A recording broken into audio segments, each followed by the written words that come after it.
dernière ligne droite de cette journée. L'Assemblée générale qui est... Ah bah il pleut dehors, tiens, dedans. En même temps il pleut dedans, c'est rare, mais... Il pleut, tout court. Bienvenue à Paris, merci pour l'info. Donc l'Assemblée générale qui est, on va dire, l'organe administratif nécessaire pour toute association, c'est-à-dire que chaque année, on doit présenter l'ensemble des actions, les comptes notamment, donc avec un certain nombre de résolutions et de formalismes qui vont se représenter sous cette forme-là. Donc d'abord l'ouverture qu'on appelle le rapport moral de notre présidente, Elisabeth Burey-Estée, Sodern, Ariane Group ici présente, qui me rejoindra à la fin de ce sommaire. On va ensuite parler du bilan 2022, un bilan à la fois qualitatif mais aussi quantitatif avec les chiffres obtenus. Ce rapport financier et la validation des comptes associés avec notre expert comptable que je vais vous présenter. On fera évidemment à un semestre, puisque 2022 c'est déjà derrière nous, hein, on fera un point sur les activités au premier semestre 2023 de l'ASPEC. On fera une projection sur comment on voit l'atterrissage de tout ça. Ensuite, on va parler des élections en tant qu'association. Et comme vous l'avez vu, on a lancé les élections avec un certain nombre de postes. On verra les résultats. On va parler de l'approche RSE, puisque lors d'une dernière réunion ASPEC, on nous a en effet évoqué l'approche RSE et on s'est rendu compte qu'à l'ASPEC, on était très mauvais élèves sur le RSE. Donc on s'est dit, il va falloir faire quelque chose. Et donc on a embauché une stagiaire qu'on a mis du temps à trouver, mais qu'on a trouvé, en la présence d'Élodie ici présente, qui nous a fait des très belles slides. J'essaierai d'être un digne représentant de ce que tu as fait et au pire, on pourra te solliciter. L'approche RSE pour l'ASPEC, et puis on a un vote de 2 résolutions à la fin de cette Assemblée générale, et puis évidemment toutes les questions diverses que vous auriez. Ce que moi je vous propose, c'est de faire les questions plutôt au fur et à mesure de la présentation, ça sera plus simple, et comme ça sera plus interactif. Ça vous convient comme ça ? Eh bien ça tombe bien, c'est ce qui est prévu. Elisabeth, si tu veux dire un petit mot, le rapport moral, j'aime bien ce terme sur... Ça va être un petit mot, oui. Merci, en tous les cas, d'abord, merci à tous d'être venus, parce que je sais que c'est toujours de plus en plus compliqué de se rendre disponible, mais éminemment quand même important pour nous de pouvoir partager l'activité et la vie de l'ASPEC. Et puis, au travers des questions organisées par l'équipe, d'avoir votre retour et vos attentes, votre vision sur ce que vous attendez de l'association. Donc ça, c'est toujours important pour nous d'avoir ce retour. Donc voilà. Et puis sinon, je ne vais pas déflorer le bilan 2023, mais ce que je peux dire, pour avoir vécu sur plusieurs années autour du Covid, c'est qu'on est, on est reparti. Dans une dynamique en plus externe qui est favorable, hein, et sur lequel on surfe, notamment pour le spatial.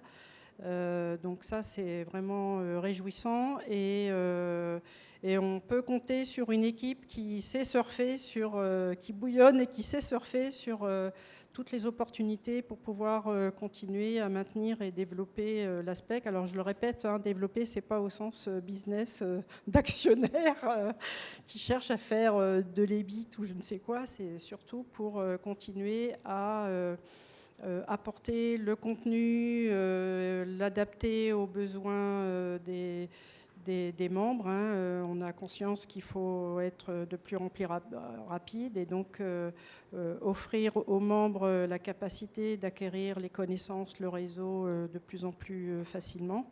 Donc voilà, c'est pour nous important de pouvoir toujours continuer et s'adapter sur les attentes des membres et le contenu technique, de rester toujours référent. Voilà. Donc un grand merci à l'équipe qui est là. Ouais. On peut largement applaudir. C'est vrai. Ouais. Largement. Et là-haut. Surtout qu'on a la chance que toute l'équipe ASPEC soit réunie, puisque avant on m'invitait que moi, et là... même Déborah là-haut. Exactement, mais j'allais dire, la présidente a eu la gentillesse d'inviter, puisqu'il faut officiellement qu'on invite l'équipe permanente. Donc je vais faire, j'allais dire, pas dans l'ordre de taille, mais quand même. Déborah Cohen, qui est à la fin, qui est cachée, mais qui est notre comptable, qui est, je pense, la plus ancienne permanente de la SPEC. Les plus anciennes, hein, j'ai pas dit la plus vieille. La plus ancienne. Déborah, la comptabilité. Après, dans l'ordre chronologique, il y a Émilie, voilà, Auberti, presque 10 ans, quoi, plus. Bon, voilà, on va la rajeunir. Responsable événementiel de l'adhésion, donc les deux pans importants de l'ASPEC. Après, dans l'ordre d'arrivée, il y a Kathleen, chargée de communication et marketing. Même si on a quand même, je le dis officiellement, la petite tristesse parce qu'elle va quitter l'ASPEC. Non pas qu'elle nous aime plus, mais parce qu'elle a fait le choix de faire une reconversion professionnelle. Et je le dis, tu as peut-être des clients, coach sportive et nutritionnelle à partir de septembre. Donc voilà, on cherche une chargée de marketing com pour essayer de faire aussi bien que ce qu'a fait Kathleen toutes ces années, et notamment tout l'aspect digital, LinkedIn et tout ça. Donc merci à toi et j'en profite pour te remercier pour tout le travail que tu as fait. Ensuite, on a... merci. On a Cassandra.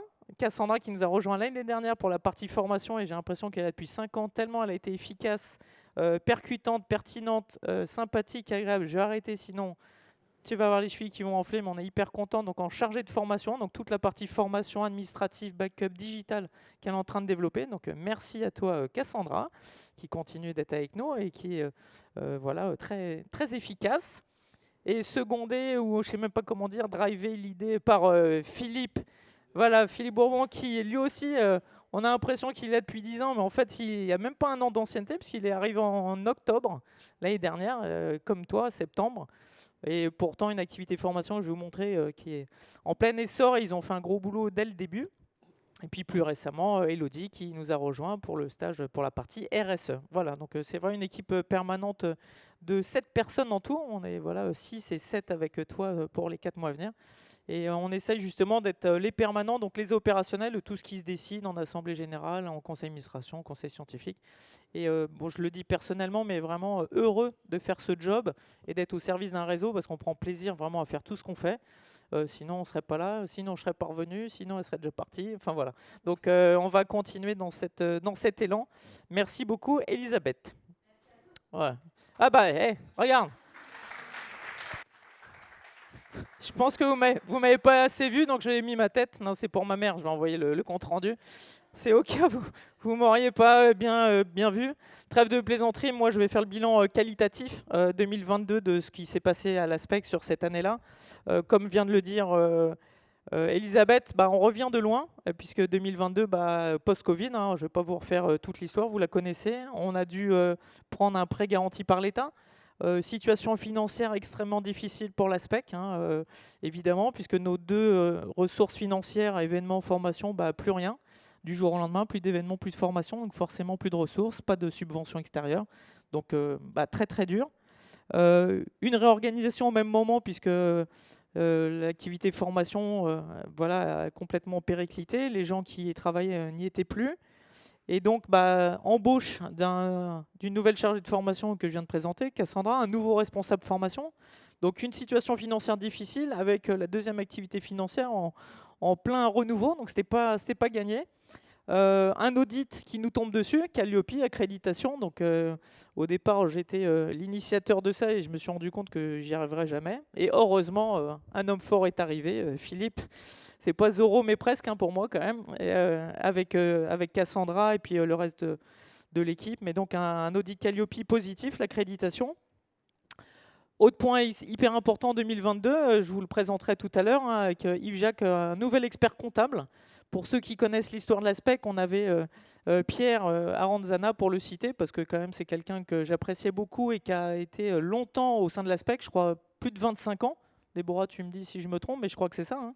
Donc un peu grandi aussi avec nous. Hein. Moi, je suis arrivé à l'ASPEC, il était déjà là. Donc, vous voyez, ça date. Par contre, bah, comme on l'a dit depuis ce matin, l'ASPEC est dans un renouveau. On veut avoir une nouvelle vision, on veut changer les choses. Et bah, c'était l'occasion. Et j'aurai le privilège et la joie de vous présenter tout à l'heure. J'ai l'impression d'être à Cannes. Vous présenter Yves, qui est notre nouvel expert comptable avec qui on a vraiment plaisir à travailler. Et une super équipe entre Déborah et Yves. Et on vous présentera ça tout à l'heure.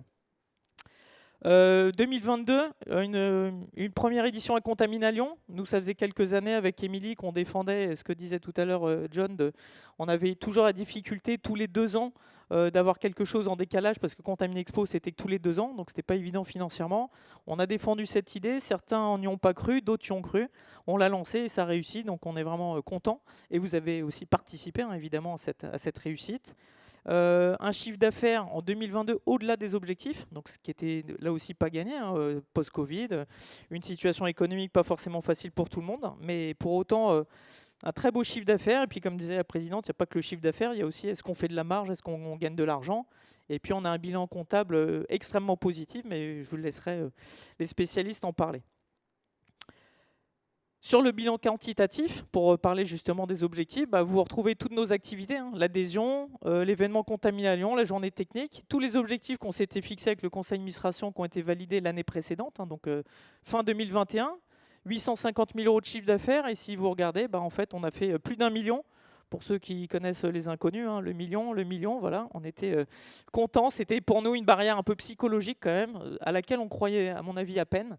Et en fait, on s'est rendu compte que l'adhésion a fonctionné mieux que prévu. Donc là aussi, j'allais dire une adhésion, mais vraiment, hein, les gens de l'ASPEC dont vous faites partie, qui étaient toujours là, qui ne sont pas désistés du sujet. Contamine à Lyon, qui a été au-delà de nos espérances. On espère à 240 000 €, on a fait un peu moins de 310 000 €. La journée technique on a tenté au mois de juin, bon là on s'est un peu planté. Pourtant, c'est parce qu'en juin, il y avait trop d'événements et puis c'était juste derrière Lyon. Enfin, bon voilà, on tient compte aussi de nos erreurs. Ensuite, on a monté les essentiels des salles propres, essentiels filières, bon, on a fait l'objectif. Et la bonne nouvelle, et ça aussi, c'était grâce à l'arrivée de Philippe, hein, c'est que, et puis des formateurs intra, je pense notamment à Denis, ici présent, Vincent Barbier qui n'est pas là, mais qui est un acteur fort, Olivier Allière, peut-être que j'en oublie, Michel, John, beaucoup de formations sur le terrain. Et donc, vous voyez, on a dépassé l'inter, on a presque doublé le chiffre d'affaires, alors qu'on pensait que ça redémarrait doucement. L'intra, comme disait Philippe ce matin, on a senti déjà que ça montait en puissance, mais c'est surtout qu'on a eu la ressource. Ressources pour faire les offres, ressources pour aller faire sur la fin de l'année. On a pratiquement fait plus de la moitié du chiffre d'affaires sur les 3 derniers mois. Donc vraiment un coup de boost hyper important. Les guides techniques. Bon, conseil accompagnement, on n'avait pas de démarche commerciale proactive, donc c'est toujours à la hauteur de l'investissement. Mais voilà, ce qui est à noter, c'est qu'on a fait 125% de l'objectif après une année 2021 catastrophique. Donc c'était vraiment le très bon timing pour sortir de l'ornière et pour réussir.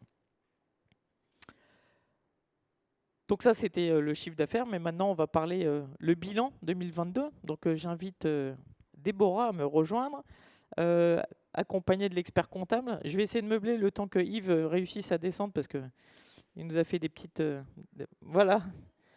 Et puis Franck, qui a été, qui est toujours d'ailleurs le trésorier de l'ASPEC et qui a beaucoup suivi la situation financière avec Déborah dans les moments les plus durs. Faut pas oublier que ça n'a pas été toujours facile. Donc maintenant, on est content, on est là. Et ça tombe bien, il y a 3 micros. Comme ça, vous pouvez tous dire un mot. On va commencer par les dames. Déborah, si tu peux juste dire un mot. Et depuis combien de temps tu es là? Je ne me rappelle plus.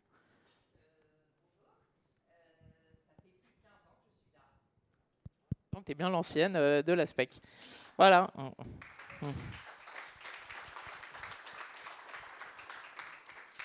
C'est la chef des sous de l'ASPEC. Voilà. Avec justement Franck, notre trésorier, depuis combien de temps?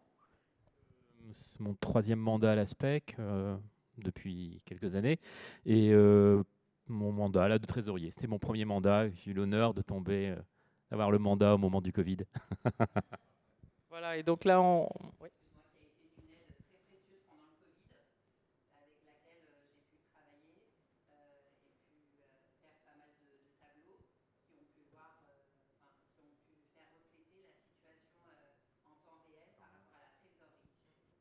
Il y a vraiment eu un peu comme un voilier en temps de tempête. Il n'y avait aucune visibilité au loin, donc on naviguait à vue. Et donc régulièrement, toutes les semaines, il y avait des points avec le conseil d'administration, avec Elisabeth, avec les administrateurs ici présents pour surveiller vraiment au cordeau les finances. Et c'est pour ça qu'on est là. Donc je les remercie particulièrement parce que j'aurais pas pu revenir à l'ASPEC, ça aurait été bête. Donc vraiment, non, on est hyper content de ce travail qui a été fait. Et comme quoi, c'est important aussi quand ça va mal. Et ce qui nous a permis aussi de se poser les bonnes questions pour l'après. Donc maintenant, on a les outils justement pour surveiller, même si ça va bien, on surveille. Et puis, Yves, tu peux dire un petit mot. Voilà, notre nouvel expert comptable. Bonjour à tous. Vas-y, normalement. Tiens, je prends le tien. 11h? Ah ouais. Alors bonjour à tous, je suis ravi de travailler sur ce dossier grâce à Stéphane notamment. J'ai travaillé longtemps avec Pierre Anzana. Voilà, les chemins ont choisi que maintenant c'est moi. Vous avez un très beau dossier, très belle association. L'année 2022 est très belle, vous le savez tous. On espère que 2023, oui, on doit avoir 145 000 € de bénéfices de mémoire. Et il nous reste 300 000 € de déficit reportable. Donc au niveau de l'impôt, on est un peu tranquille, un petit moment. 2023 s'annonce aussi bien. 2022 était bon grâce aussi à Lyon, qui a généré 300 000 € de chiffre d'affaires, 150 000 € de marge, c'est pas négociable, c'est pas négligeable. Donc vous avez un très beau dossier. C'est ma première année, donc je m'imprègne de votre dossier. J'espère pouvoir vous en dire un peu plus l'année prochaine. Voilà. Merci beaucoup. Merci à vous, merci à toi.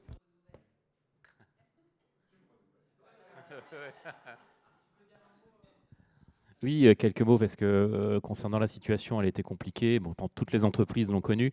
L'association l'a connue également. Donc aujourd'hui, je pense que ce qui a payé et ce qui payera dans les années à venir, c'est ce choix de combler l'année sans Contamine Expo par un autre salon. C'était un vaste sujet depuis pas mal d'années. Ça conditionne deux choses. Si on fonctionne avec une année sans Contamine Expo, une année avec Contamine Expo, le budget cumulé des 2 années n'est plus du tout le même. Et donc, ça force à avoir une équipe d'aspect très restreinte. Et le fait d'avoir une aspect très restreinte a comme contrainte de se limiter aussi en développement. Donc c'est un peu le serpent qui se mord la queue. Et aujourd'hui, effectivement, le fait de combler cette année sans Contamine Expo, donc là pour le cas l'année 2022, et d'avoir un très bon résultat, ça ne veut pas dire qu'on devient des banquiers. On n'est pas là pour faire du profit, on n'est pas là pour acheter des actions et faire autre chose. On n'est pas une entreprise privée, mais de se garantir du bon fonctionnement de l'ASPEC et de son développement.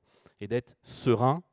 On a encore un PGE, donc il faut le rembourser, comme toutes les entreprises, et de voir la vie un peu plus sereinement sur la vie de l'association, et de la staffer correctement, sans qu'elle soit staffée de façon abusive, ce n'est pas le but non plus. Mais voilà, on a souvent oscillé dans l'aspect avec des bureaux très restreints et des bureaux, pas des bureaux, des équipes restreintes un peu plus staffées. Et quand on regarde tout ça, on voit que si vous faites basiquement la somme des moins négatifs et la somme des positifs, il y a des années, on s'est fait très peur, évidemment. Et aujourd'hui, tant mieux, on a une année 2022 très correcte. Si on cumule depuis des années près de 500 000, 550 000 € de pertes et 500 000 de gains. Donc, heureusement, je pense que le choix stratégique d'une année, des années paires avec un événement vont vraiment stabiliser l'association. Voilà.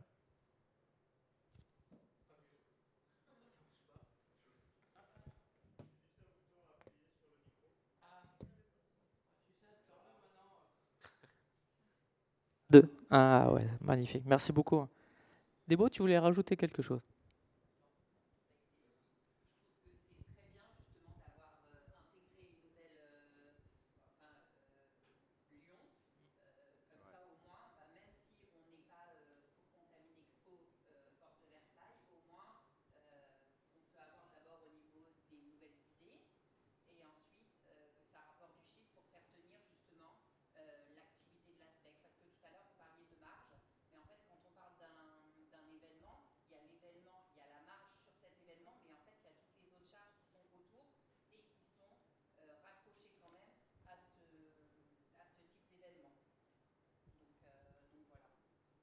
Je voulais en profiter aussi pour te remercier, Déborah, parce que tu fais un super boulot.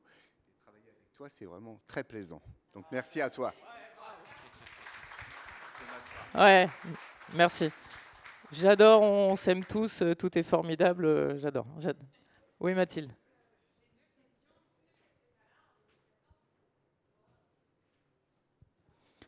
On a fait des grosses fêtes.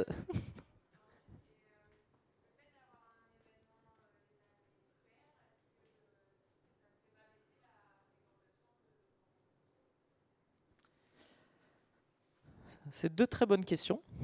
J'ai pas forcément toutes les réponses. Quand on s'est posé les questions de Contamine Expo tous les 2 ans, déjà on voulait savoir si ça avait un intérêt pour les adhérents, les fournisseurs, les clients. Certains nous ont dit c'est trop, on pourra pas le faire. Et puis après, on s'est rendu compte que c'était une nécessité aussi.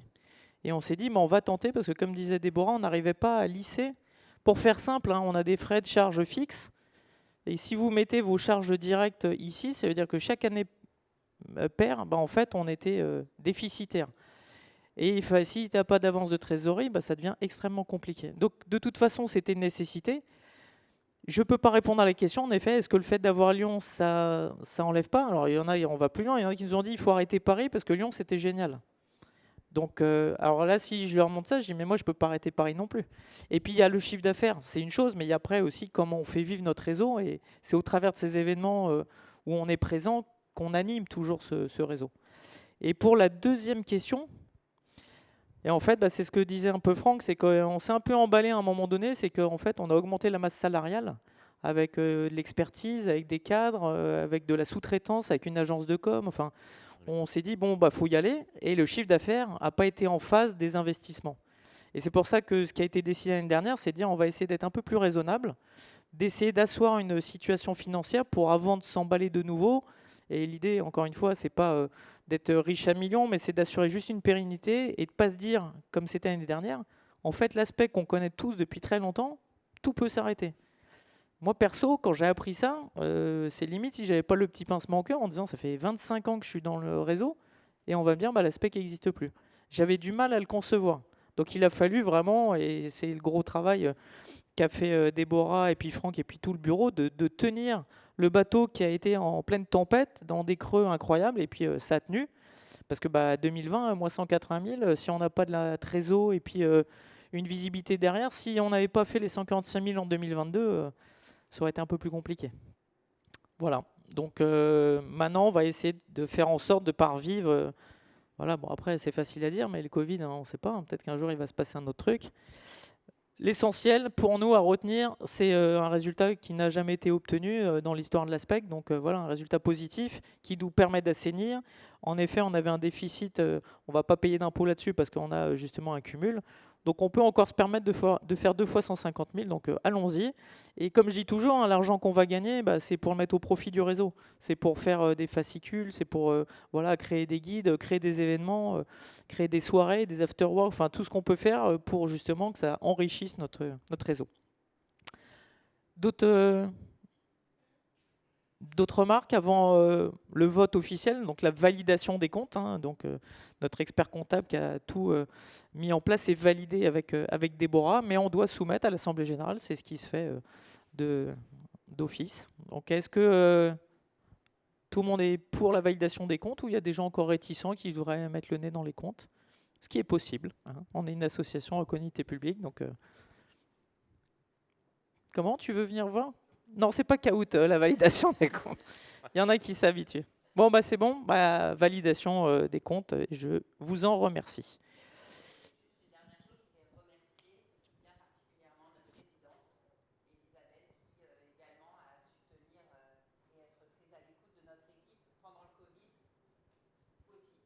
Merci beaucoup, Déborah. Et on peut l'applaudir, en effet, Elisabeth.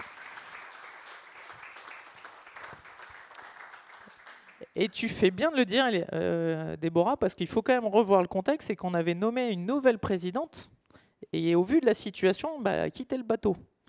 Et qui, à ce moment-là, s'est dit non, on ne va pas laisser le bateau partir en pleine mer avec son petit équipage tout mouillé, là. Et c'est Elisabeth avec le conseil d'administration, avec Denis, Olivier Allière aussi, qui était bureau, Franck. Donc Muriel aussi, je dois oublier quelqu'un. Et donc ouais, on peut dire, parce qu'on est tous là aujourd'hui, parce que tu as su dire, on va pas lâcher le truc. Et l'équipe aussi n'a pas lâché, donc personne n'a lâché. Voilà, donc bravo, et c'est bon de s'auto-congratuler. Merci Déborah de l'avoir rappelé. Bon 2022 c'est déjà derrière, donc maintenant 2023 c'est parti. 2023, sur la partie événementielle, comme vous l'avez un peu perçu tout à l'heure, une édition Contamine Expo qu'on appelle nous retour à la normale. Même si vous allez voir, le visitorat n'est pas encore à l'ambition qu'on avait, mais en tout cas en termes de chiffre d'affaires. On a monté une journée technique à Bordeaux qui est en train de se finaliser, concrétiser, et puis la préparation de la nouvelle édition Contamine Lyon qu'on vous présentera avec Émilie juste après l'AG. Sur le bilan Contamine Expo, rapidement, même si on en a parlé, c'est à Porte de Versailles, le hall 5 qu'on affectionne tout particulièrement. Pour faire un petit parallèle entre 2021, qui était l'année catastrophique, juste Covid, 2000 visiteurs. La meilleure année, c'était en 2019, on a eu 4500 visiteurs. Bah là, on était à 3005. On espérait mieux que les 3005, mais bon, voilà, avec un premier jour de grève annoncé le premier jour de notre salon, donc ça tombait pas très bien. On a pour autant augmenté le nombre d'exposants, donc ça c'était plutôt rassurant dans l'attente des fournisseurs. Donc on a beaucoup de PME qui venaient et qui intégraient le réseau Aspect pour une même surface. Comme on l'a dit tout à l'heure, 20 rendez-vous projets versus 200. On avait payé une société qui s'appelle BBCM en 2021 qui avait fait très bien son job. Un job de référencer les projets, de contacter fournisseurs, décideurs. Donc 200 rendez-vous. Là, on s'est dit, on n'a pas les moyens en 2023, on va essayer d'être raisonnable. Et ben, on voit la différence. Quand ce n'est pas une spécialité et qu'il n'y a pas des gens dédiés à ça, bah, ça marche un peu moins bien. On a pour autant maintenu 4 prix de l'innovation et puis on a réussi à avoir 4 salles propres. Là aussi, des fournisseurs que je remercie de jouer le jeu. C'est des investissements en temps, en argent, et ils sont là, ils sont présents. Et à chaque fois, ça crée un pôle d'attractivité extrêmement fort pour Contamine Expo. Ça, je vous l'ai déjà montré tout à l'heure, mais c'est les chiffres officiels de l'Assemblée Générale. Mais donc, 854 000 € en 2023. Pour la partie formation, on a finalisé une mini-salle propre à l'Aspect. Donc, ça nous permet de faire des ateliers pratiques, de voir les éléments constitutifs dans nos locaux. Elle a encore évolué depuis, elle va encore évoluer. On va avoir un sol Gerflor très prochainement. On est en train de mettre différents types de consommables. Et là aussi, c'est les adhérents qui proposent, qui offrent des produits ou des services pour justement mettre en avant les compétences du réseau et du monde de la salle propre. On a, je l'ai déjà dit, reconduit l'accréditation Calliope. On a, Philippe a, en l'occurrence, monté 10 nouveaux modules de formation sur le catalogue 2023. Voilà, donc là, on s'attelle à le faire connaître, à le faire savoir et à communiquer. On a un réseau de formateurs en croissance, plus de 50 formateurs externes Aspect, et puis on espère que ça continue. On avait monté une journée spéciale formateur qui a été justement très riche en échanges, et en fait on ne fait que accroître ce réseau, et tant mieux puisqu'il y a un vrai besoin sur le terrain. L'intra qui dépasse l'inter, on en a parlé tout à l'heure, alors qu'il y a 5 ans c'était l'inverse, on avait 80% d'inter, 20% d'intra, maintenant c'est le phénomène complètement inverse. Et puis, comme je l'ai dit ce matin, on a monté 3 essentiels de la salle propre filière, spatiale, dispositifs médicaux et pharma, sur 2023, donc pour le deuxième semestre, en septembre et en novembre.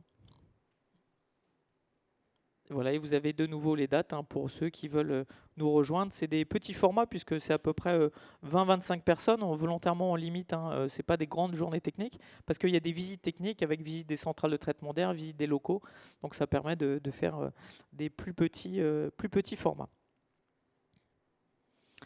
Donc ça, c'est les chiffres que vous a montré tout à l'heure Philippe. Donc il n'y a pas de caout pour vérifier que vous avez bien écouté ce qu'il a dit. Mais voilà, on rejoint ce qui a été dit, 80% d'intra et 20% d'inter.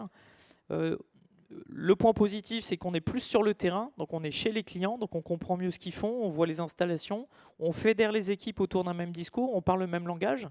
La seule difficulté que nous on a, c'est le modèle économique. C'est-à-dire qu'en termes de marge, vendre une formation pour 10 personnes, en intra sur une société, c'est pas pareil que si 10 personnes viennent chez nous. Donc ça, c'est juste du point de vue technique et financier, un nouveau modèle à réfléchir. Donc là, on est en plein dans ces réflexions. Les autres points 2023 qu'on a souhaité évoquer avec vous, c'est l'approche RSE. On est à l'écoute, et en l'occurrence, c'est Sylvain Triquet de l'Université de Créteil qui nous avait évoqué ce sujet. Et on s'est dit, oui, il a raison, c'est vrai que c'est quelque chose qu'on n'a pas du tout évoqué. Donc on va vous présenter l'approche RSE qu'on a, et notamment pour l'activité formation et l'activité événementielle. Avec Émilie, on participe maintenant à des ateliers dans des sociétés spécialisées ou des associations comme l'Unimev, qui est l'Aspect, l'équivalent de l'événementiel, qui regroupe différents organisateurs d'événements, des plus petits aux plus grands et plus renommés, sur comment on peut avoir une approche écologique, responsable, en faisant de l'événement, ce qui est totalement antinomique, parce qu'à partir du moment où vous déplacez des gens, vous êtes déjà plus écolo. Mais voilà, c'est intéressant d'avoir la démarche. On essaye de volontairement aussi, comme je l'ai dit tout à l'heure dans l'émission de l'ASPEC, c'est de faire connaître le réseau ASPEC, c'est de faire connaître ses adhérents, ses fournisseurs, ses utilisateurs.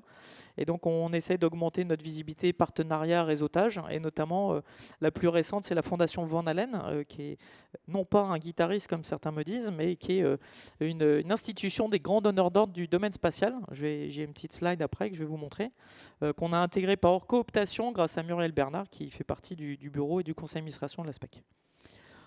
Dans les points 2023, on participe aussi à des recommandations d'experts, notamment avec la Société française d'hygiène hospitalière dans les hôpitaux, et puis le CRS. Donc là, il y a un groupe de travail auquel je participe avec Denis Lopez, ancien du domaine de la santé, où ça c'est vraiment une nouveauté. À l'époque, chacun faisait dans son coin, et puis là, on a sur la partie technique, centrale traitement d'air et notamment consommation énergétique, on a été sollicité pour participer à ces recommandations. Donc ça, c'est plutôt une bonne chose. Et puis, ça c'est aussi anecdotique, mais en même temps pas des moindres, parce que déjà ça a beaucoup plu à ma mère, mais c'est pas ça le problème. C'est surtout pour le réseau, la visibilité BFM Business. C'est BFM Business qui nous a appelés, et notamment Laurent Dose, qui s'est intéressé à la maîtrise de la contamination. Ils sont tombés assez naturellement sur la SPEC. Et donc on a pu faire un plateau télé dans les conditions du direct, où on a pu mettre en avant le réseau. Donc vous aurez dans la présentation, il y a le teaser qui fait 27 secondes, ou la présentation complète de 8 minutes qui a permis de présenter le réseau, même si c'est un exercice avec les journalistes, puisqu'en fait, ils vous proposent 5 questions que vous préparez 15 jours à l'avance, et ils ne vous posent pas du tout les questions prévues sur le plateau. Bon, c'est pas grave, on s'adapte, mais c'est un bon exercice, et puis je pense que c'est important de faire comprendre, même si ce n'est pas notre public, le grand public, mais au moins de montrer qu'il y a un réseau d'experts dont c'est le métier. Et donc dans les nouveautés partenariats, on était vraiment très contents, parce que la Fondation Van Allen, ça fait un peu 5 ans que j'essaye de gratouiller pour entrer. Et donc c'est une fondation dédiée au spatial et aux nanosatellites, avec beaucoup de grands donneurs d'ordre, que ce soit le CNES, l'Agence spatiale européenne, Sodern, Ariane Group, Thales, Airbus, j'en passe et des meilleurs. Et on a pu justement, il s'avère qu'on a été coopté, et le conseil d'administration pendant lequel je devais présenter le réseau ASPEC, ça tombait le 28 mars, donc premier jour du salon Contamine Expo. Et au début, j'ai dit je ne pourrais pas être présent puisqu'on a notre salon. Et en fait, on a transformé ça. On a fait un live. Pour ceux qui m'ont peut-être vu me balader avec une caméra et des écouteurs, en fait, on a présenté au conseil d'administration de la Van Allen le réseau ASPEC, les salles propres, les acteurs dont vous faites partie. Et moi, j'avais aucun retour parce que j'étais avec mon truc, je présentais, j'ai raccroché. Et en fait, je les ai vus il y a 15 jours à Toulouse. On a refait un club partenaire à la Fondation Van Allen. Ils étaient tous sidérés de Contamine Expo, des acteurs de ce métier dont ils n'avaient pas tous connaissance et conscience. Donc je pense que pour nous tous, ça va être aussi un levier de connaissance et de progression dans le domaine spatial. Et puis surtout passionnant. Et intellectuellement, j'ai eu la chance de rencontrer Thomas Pesquet grâce à eux. Donc je peux vous dire que ça change aussi beaucoup de choses. Donc on est content que l'ASPEC marque un pas dans ce domaine qu'on connaissait peu et où il y a beaucoup de travail, et notamment sur le traitement de l'air, parce qu'ils ne connaissent pas vraiment tous des salles propres. L'autre exemple de partenariat dont je parlais, c'est des recommandations qui vont sortir à la rentrée. Le groupe avec lequel on travaille avec Denis, alors c'est beaucoup de travail, mais ce qu'on a vraiment apprécié, c'est que c'est la première fois que les médicaux, donc les chirurgiens, orthopédie et traumatologie, les anesthésistes et réanimateurs, qui voyaient à une époque les gens de l'ASPEC comme les bricolos de la centrale de traitement d'air, là ils sont venus nous solliciter pour dire on a besoin de votre éclairage pour créer une recommandation de pratique professionnelle qu'on appelle optimisation de l'efficience énergétique des zones à environnement maîtrisé, des locaux, blocs opératoires et secteurs interventionnels. Donc il était temps, puisque la norme hospitalière date d'il y a 10 ans, qui proposait une vision mode veille, faire des économies d'énergie. C'est pas pour autant que tout le monde le faisait. Le CHU Bordeaux était un des premiers précurseurs à le mettre en place. Mais là, enfin, on pense qu'avec une recommandation qui vient des médicaux eux-mêmes, ça va peut-être faire bouger les lignes, et on en est ravis. Et puis, autre exemple de partenariat avec la Société française d'hygiène hospitalière, qui va sortir une recommandation sur la transmission aéroportée. Et donc, l'ASPEC a été sollicité pour le groupe 3, transmission aéroportée, mesures de protection, taux de brassage, épurateur d'air, enfin voilà. Donc, des recommandations qui devraient sortir, auxquelles on a participé. Et pour revenir aussi sur le bilan financier 2023, vous retrouvez l'ensemble de nos activités avec les objectifs qu'on s'était fixés. Des objectifs ambitieux l'année dernière, en 2022, on s'est dit bon bah on va essayer d'envoyer du lourd maintenant puisque on revient à un mode un peu normal, l'équipe est constituée. Et malgré un objectif ambitieux d'1,7 million, là aussi un objectif financier qu'on n'a jamais atteint, bah, au premier semestre, se dire qu'on a fait 80% de l'objectif, j'ai fait quelques sociétés dans ma vie, on est content quand au premier semestre on a déjà fait 80% de l'objectif, même si on raisonne toujours en chiffre d'affaires, mais pour nous ça reste un indicateur important. Donc bah, déjà une belle réussite de Contamine-Expo, l'adhésion on sent qu'on va être en ligne. La journée technique, bah, on est qu'aux prémices de la commercialisation, donc c'est normal. Et puis bah, pour le reste, la formation inter, vous voyez, on a fait la moitié de l'inter, sachant que l'essentiel des modules de formation sont sur le deuxième semestre. L'intra, on a déjà en commande l'objectif qu'on s'est fixé. Et puis bah, le conseil accompagnement, on pense que ça va aussi évoluer avec le temps. Donc on est plutôt extrêmement content de ces chiffres de nos activités. Vous n'avez pas de questions toujours non, sur le... Bon, bah. Dans l'évolution du chiffre d'affaires et de la projection, c'est ce que disait Franck tout à l'heure, on a toujours raisonné à 2 ans, année paire et impair, puisqu'en fait, l'année impair compensait l'année paire, mais comme vous le voyez, alors déjà, en 2022, on a fait mieux que toutes les autres années paires, et en 2023, si tout se passe bien, et c'est bien parti au vu des indicateurs que je viens de vous montrer, ben on devrait faire le chiffre d'affaires qu'on n'a jamais réalisé aussi dans l'histoire ASPEC. Donc ça veut dire qu'en cumulé, on arriverait à faire presque 2,7 millions d'euros pour une association qui s'autofinance et qui développe ses propres activités sans commerciaux, bah, c'est quand même pas mal. Donc moi je trouve que c'est un modèle économique qui progresse bien, et comme disait Yves, et ça fait plaisir d'avoir un expert qui nous dit que c'est un beau dossier, parce que bah, on espère prolonger ce dossier et puis continuer comme ça. Et j'espère que je serai obligé de raccourcir pour dépasser le tableau.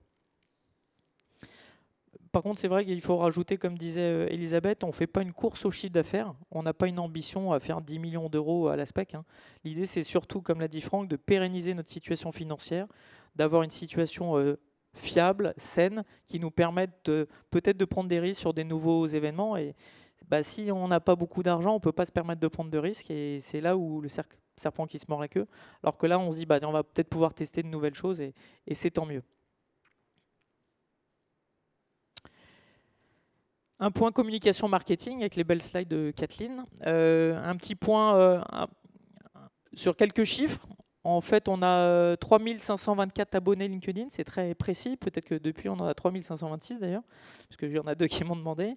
On en avait que 2005 en décembre, et on voit que bah, chaque mois, ça augmente, donc c'est très bien. C'est une vraie visibilité. LinkedIn, moi, je l'avais un peu négligé avant que Kathleen nous rejoigne, et je me rends compte de la force et la pertinence de ce réseau qui est extrêmement important et qui devient presque aujourd'hui notre premier levier commercial avec les emailing. On a sur l'aspect Google aussi, l'aspect référencement de site internet, taper salle propre, salle blanche, et tomber sur l'ASPEC. 136 mots-clés dans les 5 premières positions Google. Donc ça aussi, pour ceux qui connaissent le référencement internet, c'est pas gagné, mais c'est important d'avoir ça. Et puis on a eu plus de 40 clics, plus 40% de clics depuis 2022. Donc ça aussi, c'est un indicateur important sur la faculté à faire venir sur le site et avoir du flux. Sur les axes prioritaires qu'on s'était donnés en début d'année, bah, c'est la base de données. La base de données, ça porte bien son nom, c'est la base. Ensuite, l'identité visuelle. Comme on l'a dit depuis ce matin, on essaye d'avoir un renouveau, une nouvelle image, et on pense que du point de vue charte graphique, visuel, bah, il faut peut-être aussi faire évoluer ça. On essaye déjà au travers de notre graphisme, donc on va travailler là-dessus pour que 2024 est ce qu'on voudrait pour Lyon, présenter une nouvelle charte graphique. Les événements qui sont toujours pour nous les symboles de nos rencontres, et du plaisir qu'on a à se retrouver à chaque fois. Et puis la partie formation, on travaille déjà sur le catalogue 2024 pour, on espère, à la rentrée, vous présenter tous les nouveaux modules. Et sur l'aspect communication, c'est important aussi de dire qu'on a fait le choix depuis quelques temps que l'ASPEC soit aussi exposant à d'autres événements. On a commencé par Santexpo, donc là on a fait carrément un village, Santexpo maîtrise de la contamination, en face d'un bloc opératoire, on animait des ateliers pratiques. Euh, Là, rapidement, c'était un bilan mitigé cette année. En fait, il y a eu beaucoup, beaucoup de monde à ce salon. Qui a été au salon Santexpo parmi vous? Ah bah oui, bah, vous étiez exposant avec nous à Profilter. Et Santexpo est quand même trop généraliste comme salon pour que l'ASPEC, avec sa dimension technique et scientifique, soit un peu captive. Et donc, ça a été un bilan assez mitigé. Alors, heureusement, on était avec des gens sympathiques et on faisait des apéros tous les midis qui a participé à la convivialité de notre réseau. Mais c'est vrai que du point de vue business et échange concret, ça a été un peu un flop. Je dirais que la seule chose que moi je retiens, c'est qu'on est tombé sur la personne de l'APHP, donc l'Assistance publique des hôpitaux de Paris, qui est le référent de l'efficacité énergétique. Donc rien que ça, c'était pour nous un contact assez important. On a fait avec Denis, on était au salon justement Société française d'hygiène hospitalière. On a présenté un poster sur les consommations énergétiques des blocs opératoires, puisqu'on a démontré au travers d'une étude au CHU de Bordeaux avec Denis qu'on pouvait en mode veille gagner jusqu'à 45% de la consommation énergétique dans les hôpitaux. On va faire la pharmacie hospitalière, le GERPAC du 4 au 6 octobre et la rentrée du DM le 10 et 11 où on présente une conférence en duo avec Geneviève, utilisatrice et fabricant de production de DM, et puis Philippe, où justement on va aborder l'efficacité énergétique dans la production de DM. Est-ce que vous avez des questions sur le bilan 2023, sur les activités avant de passer aux élections? Oui, Magdalena.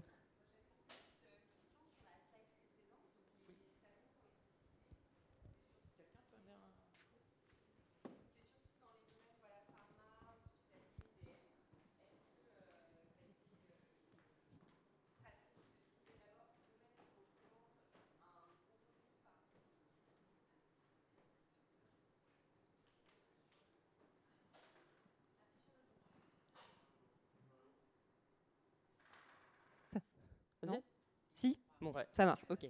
Oui, donc je disais que les thématiques des salons auxquels vous avez participé, donc c'est hospitalier, pharma, ADM, est-ce que c'était une stratégie de cibler en priorité ces domaines ou est-ce que par la suite aussi vous envisagez d'étendre aux autres secteurs, je pense au spatial, à les microélectroniques, etc.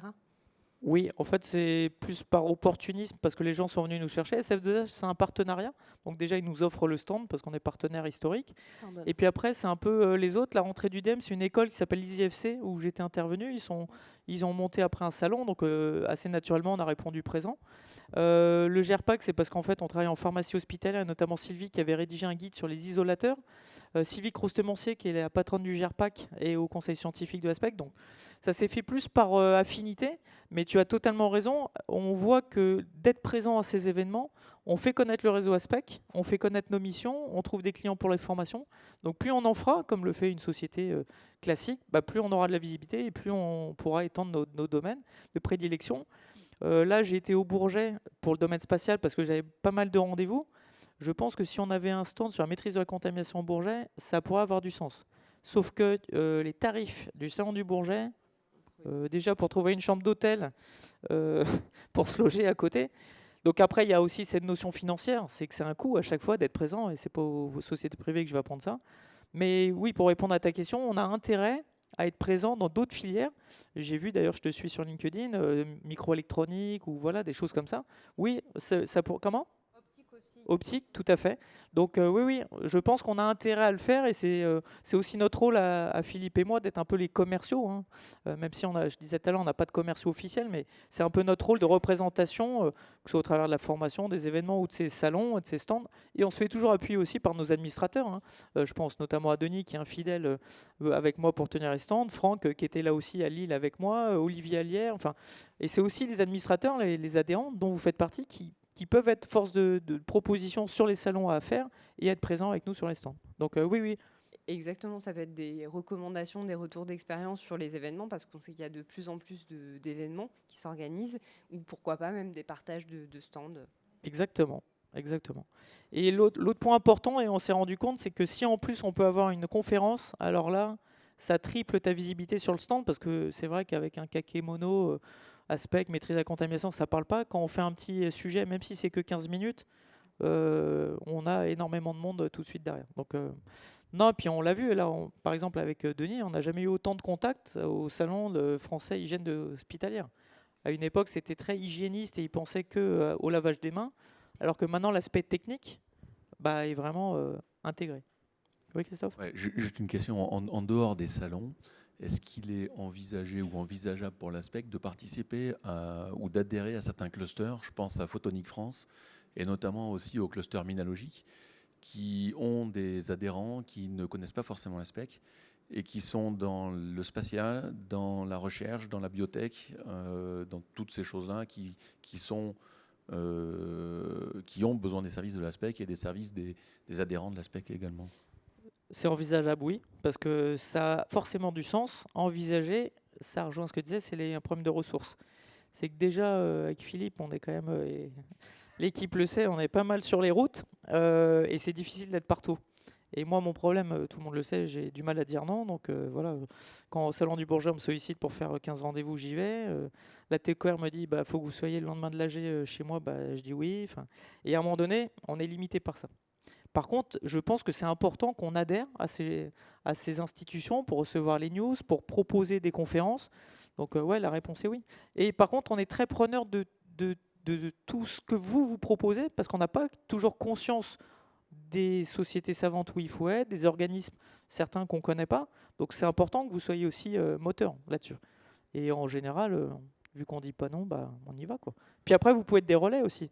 Parce que c'est ce qu'on voit au travers de la formation. Après, chacun peut être...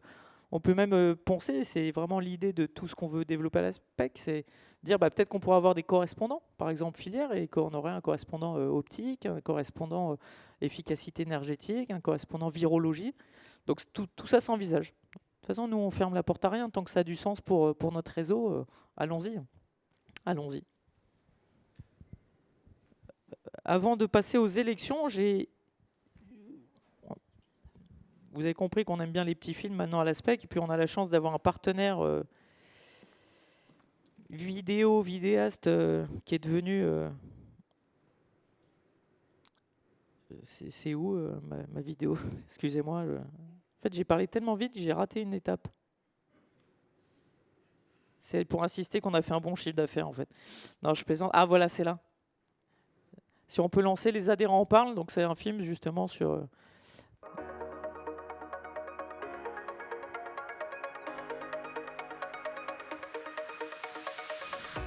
Muriel, tu es du domaine spatial. Quel est l'intérêt pour toi d'intégrer le réseau ASPEC?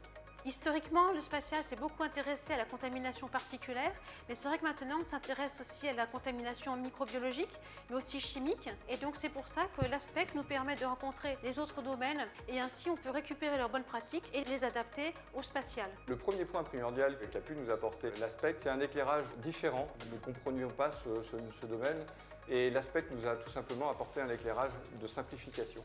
Il nous a apporté un savoir simple et directement applicable. Être adhérent à l'ASPEC m'a permis de faire partie d'une grande famille avec des compétences multiples qui m'ont permis d'améliorer et de développer de nouvelles techniques de prélèvement et de réfléchir différemment sur mes techniques de prélèvement que j'ai réalisées par le passé. Qu'attends-tu de la transversalité justement de ces filières industrielles? Donc c'est donc très intéressant, c'est source d'échange, de dialogue et aussi ça permet d'avoir un langage commun sur des problématiques qui finalement sont les mêmes. Alors bien sûr, l'ASPEC permet de développer un réseau, entre guillemets, un réseau commercial, un réseau d'affaires. Mais au-delà de ça, il permet surtout d'intégrer une famille. C'est un petit monde et il est important que tout le monde se connaisse pour que tous les savoirs soient globalisés. La richesse de l'ASPEC, c'est vraiment d'avoir une communauté aussi conviviale dans laquelle on a vraiment envie de s'investir. C'est un partage, c'est un échange, c'est-à-dire qu'on apprend d'un côté, mais il est normal aussi de restituer, de rendre à travers nos expériences et nos compétences. Qu'attends-tu exactement de ce poste, vice-présidente des relations extérieures à l'ASPEC?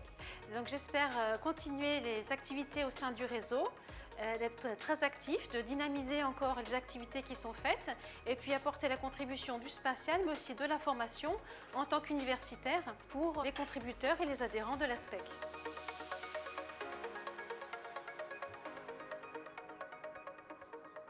Voilà, Muriel Bernard qui fait partie du conseil d'administration et du bureau qui s'excuse. Et je la vois après-demain chez la TCOR à Montpellier parce que grâce à elle justement et Elisabeth, ça a été les deux personnes qui nous ont vraiment impulsé dans le domaine du spatial et maintenant j'ai plus envie d'en sortir. Même si Thomas Pesquet, c'est pas le mec à connaître parce que sinon vous avez aucune existence matérielle et physique pour les autres. Nous allons passer, si vous n'avez pas de questions sur le bilan... Oui, un petit micro pour Magdalena, s'il vous plaît.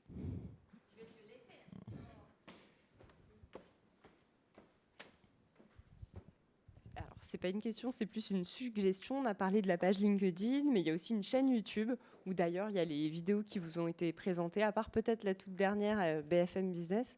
Il y a peut-être juste le teaser, je crois. Mais en tout cas, vous pouvez aussi vous abonner à la chaîne YouTube et suivre les vidéos de la SPEC, que vous aurez le plaisir de revoir. Merci beaucoup, Magdalena, qui est notre commercial numéro 2 dans le réseau.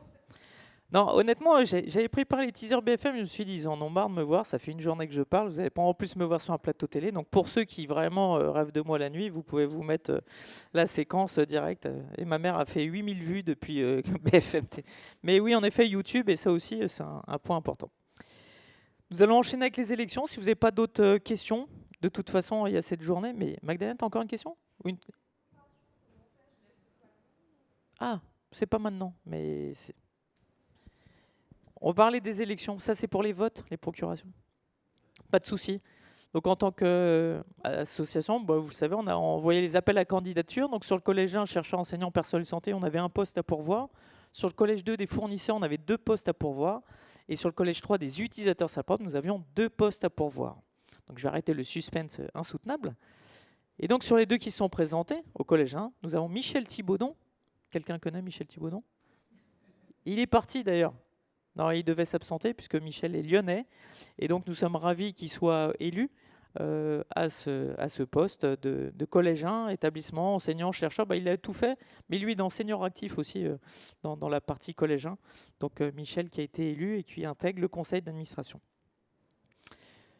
Sur le collège 2, donc les fournisseurs qui est souvent le plus débattu, hein, nous avons 2 femmes qui sont en tête de ces élections. Donc Marion Ducutoli qui était déjà au conseil d'administration, qui était sortante et qui a été réélue à 50% des voix. Donc Marion Ducutoli, qui s'excuse de ne pas être là également, parce qu'elle était déjà en conseil d'administration avec sa société. Et Valérie Delbar de Fort-Cueilly, par contre nous avons la chance qu'elle soit là, Valérie, qui a été élue. Voilà, donc nous sommes ravis d'accueillir à la fois une nouvelle adhérente et en même temps une nouvelle élue. Je crois que c'est la rapidité d'exécution pour intégrer le conseil d'administration.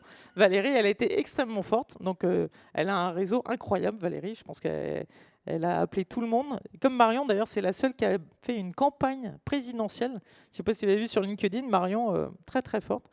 Est-ce que Valérie, quelques mots pour te présenter puis intégrer le réseau Bonjour à tous, donc Valérie Delbar. Je viens effectivement d'intégrer la société Fort-Cueilly il y a environ 3 mois, donc c'est vraiment très éclair.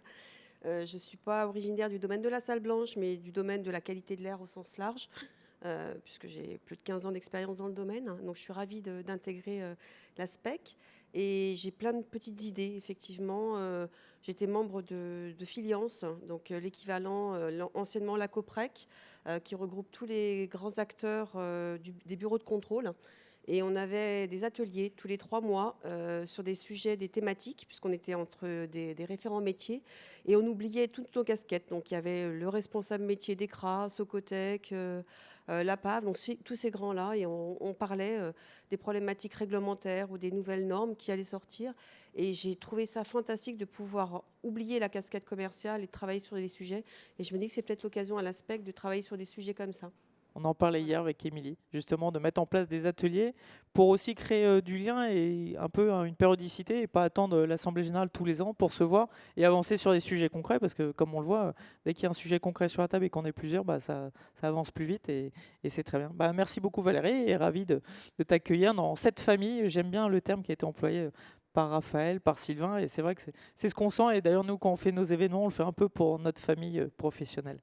Alors Marion n'a pas été là, mais elle est très forte en com, donc elle nous a envoyé un petit mot. Et j'ai trouvé ça super mignon, donc je lui ai dit que j'en parlerai. Bon, je ne vais pas tout lire parce que c'est un peu long, mais elle vous remercie vraiment d'avoir voté pour elle, en tout cas pour ceux qui ont voté pour elle. Mais on est ravis, Marion Ducutoli était aussi la secrétaire, donc c'est elle qui fait les comptes rendus, et elle est hyper efficace, hyper enjouée et dynamique, donc on est ravis de la compter aussi dans notre conseil d'administration. Sur le collège 3, les utilisateurs, on avait 2 postes à pourvoir, on a 2 élus. Olivier Carnaby de Sanofi, qui est un ancien de notre réseau, bon, on est ravi qu'il soit réélu en tant que Sanofi Monsieur Énergie, hein, pour ceux qui le connaissent, hein, il traite toute l'efficacité énergétique de Sanofi Monde, hein, donc c'est quand même pas rien. Il sera sûrement là à Bordeaux pour en parler. Et puis, j'allais dire une petite nouvelle, mais pas tant que ça, puisqu'on a eu la chance d'accueillir Attica au Congrès Contamine Expert de la société Carmat, où elle a présenté justement le cœur artificiel, hein, Ison. Et donc, on est ravi que Attica intègre le conseil d'administration. On l'a sollicité, elle a répondu très favorablement, donc je te remercie beaucoup. On est vraiment ravis parce que ça rejoint ce qu'on disait avec Valérie. Nous, c'est s'enrichir de la culture de chacun, d'une nouvelle vision, et c'est bien d'avoir des nouvelles têtes et des nouvelles dynamiques. Donc voilà, et en plus sympathique. Donc voilà, c'est très agréable. Est-ce que tu veux dire un petit mot, Attica, quand même te présenter pour ceux qui ne te connaissent pas aussi, vu qu'on a la chance que tu sois là? Oui, bonjour à tous, merci Stéphane. Donc, je suis Attica Kaouche, je gère de la microbiologie, de la stérilisation, tout ce qui a trait à la maîtrise de la biocontamination. Donc aujourd'hui chez Carmat et depuis maintenant quelques années, j'occupe ce poste et cette fonction. Je suis ravie d'intégrer l'ASPEC et le conseil d'administration.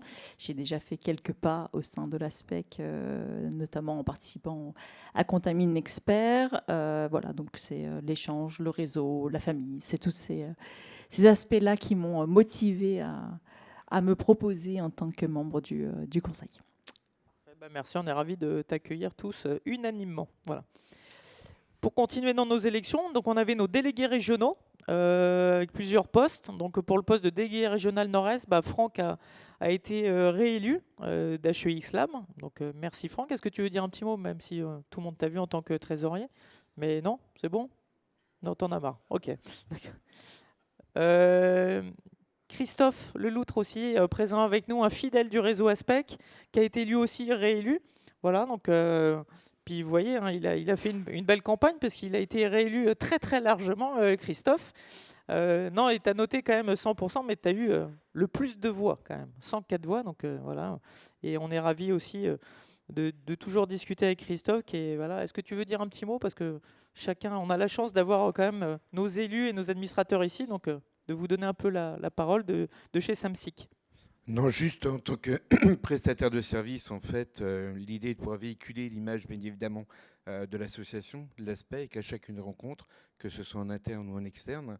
Et aujourd'hui, on se rend compte, on a eu l'occasion aussi d'en parler Stéphane, que l'organisme est encore insuffisamment connu.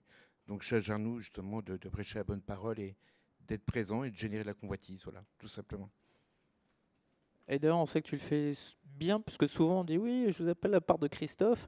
Et d'ailleurs, c'est pour ça qu'on a eu cette volonté de mettre des délégués régionaux, parce qu'on ne pouvait pas être partout, et chacun dans sa région, avec son propre réseau, proche la bonne parole. Et comme disait Christophe, c'est important de le dire, c'est qu'on sait qu'on a une marge de progression, on en parle encore avec Philippe hier, on a encore une marge de progression parce qu'on va sur des universels propres et ils ne connaissent pas la spec. Et nous, notre volonté, notre ambition, c'est qu'à terme, on a une salle propre, le réflexe, c'est on connaît la spec et on appartient à ce réseau et on y est impliqué. Et enfin, pour le délégué régional Sud-Est, nous avions 2 candidats, dont un qui est ici présent, je crois qu'il est encore là, Alexandre, ouais. Richard Valin d'Equans et Alexandre Aguerter d'Aérotech. Et c'est Richard Valin qui l'a emporté, de pas beaucoup, parce que ce qu'il faut reconnaître, c'est que Richard est un ancien aussi du réseau, alors que vous êtes un peu les petits nouveaux depuis 2 ans. Et avoir un tel score avec si peu d'ancienneté, ça promet de belles choses pour la suite. Voilà, c'est tout ce que je peux dire. Mais donc déjà, on est ravis que tu aies fait la démarche. Alexandre s'implique donc dans la prestation de service. Il était à la formation métrologie la semaine dernière. Donc voilà, on sait que ça devient un fidèle. Il était à Contamine Expo, ils ont été exposants. Voilà, c'est un peu la volonté aussi que même les jeunes sociétés sont là, présents et s'impliquent, comme je le disais tout à l'heure, de différents niveaux. Donc il n'y a pas à rougir de ton score, je peux te dire que c'est un beau score. Et puis Richard, c'est, si je peux me permettre, les dinosaures du réseau ASPEC, hein, qui est un grand spécialiste du traitement de l'air. Voilà, donc on est ravis de ce nouveau conseil d'administration. Avec un... Oh pardon, c'est pas là, c'est là. Tac. Le nouveau conseil d'administration 2023-2024. Donc, je me suis permis de rappeler qui participe au conseil d'administration. Donc, on a Sébastien Alix de l'Abscience, on a Attica du coup de Carmat qui vient de se présenter, Muriel du Centre spatial universitaire de Montpellier, Elisabeth Soderne, Olivier Carnaby qui vient de Nouvel Élément de Sanofi, Geneviève d'HTI Med et pas médical, mais je vais y arriver. J'ai promis que ce serait mon champ de progression parce que c'est HTI Med et pas HTI Médical, mais je vais y arriver. Marion de Stérigène, Valérie de Fort QI, Edith Filière d'Icar, Bérangère de Conformat, Denis Lopez qui fait partie des murs, on l'a mis à Spec du coup, hein. Cathy Lucchini, Junia, qui par contre va sûrement quitter ses fonctions, donc sûrement quitter le réseau Aspec. Cyril des hôpitaux universitaires de Genève. Michel Thibaudon qui fait aussi partie des murs, on a mis Aspec. Et Sylvain qui est laboratoire LISA, UPEC de Créteil, où on fait notre formation diplômante métrologie. Donc en délégué régional, Nord-Est, Franck HUX Lab, Sud-Est, Richard Equance, Olivier Allière à Bordeaux, HVAC Conseil, et puis Christophe sur la région Nord-Ouest, SAMSIC. Donc ça, c'est notre conseil d'administration pour les 2 ans à venir, puisqu'à chaque fois, on a des sortants, donc on a un renouvellement, comme disait tout à l'heure, un renouvellement continu. Et donc le conseil d'administration s'est réuni pour élire le nouveau bureau, qui constitue un président, 2 vice-présidents, un secrétaire et un trésorier. Et donc, nous avons une nouvelle présidente. Et là, je n'ai pas fait d'erreur sur la société, HTI Med, Geneviève Cossenza, qu'on peut applaudir bien fort, ici présente.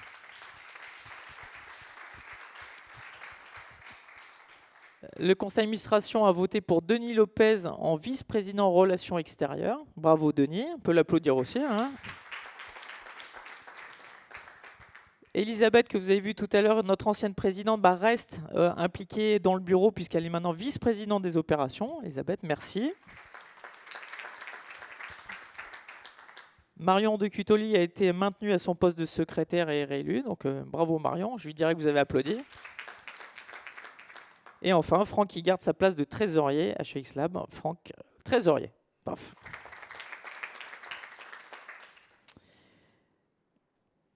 Je vais en profiter pour quand même appeler Geneviève. Donc déjà, moi je vais le dire que nous sommes ravis que tu sois élue nouvelle présidente. Alors déjà, il y a eu une action qui s'est faite, il y a eu un renouveau quand une femme a pris la présidence de l'ASPEC avec Elisabeth. Et là, on continue cette vision. Donc on est ravis parce que tu représentes toutes les valeurs que nous, on aime à l'ASPEC. Tu l'as rapidement résumé, être sérieux sans se prendre au sérieux, donc c'est-à-dire être professionnel, être convivial, l'approche contenu technique, réseau, relationnel, l'humain. On t'a connu grâce à Michel, donc voilà. Et puis la vision d'une PME, une vision utilisateur, fabrication de DM, donc la filière en montée en puissance. Donc on trouve que tu avais toutes les qualités et professionnelles et humaines pour avoir ce rôle de président. Donc on est vraiment ravis de cette passation. Alors j'avais prévu une clé, mais du coup j'ai oublié. Tu vois, la passation de clé, on avait pensé à une écharpe, mais on s'est dit ça va faire un peu Miss France.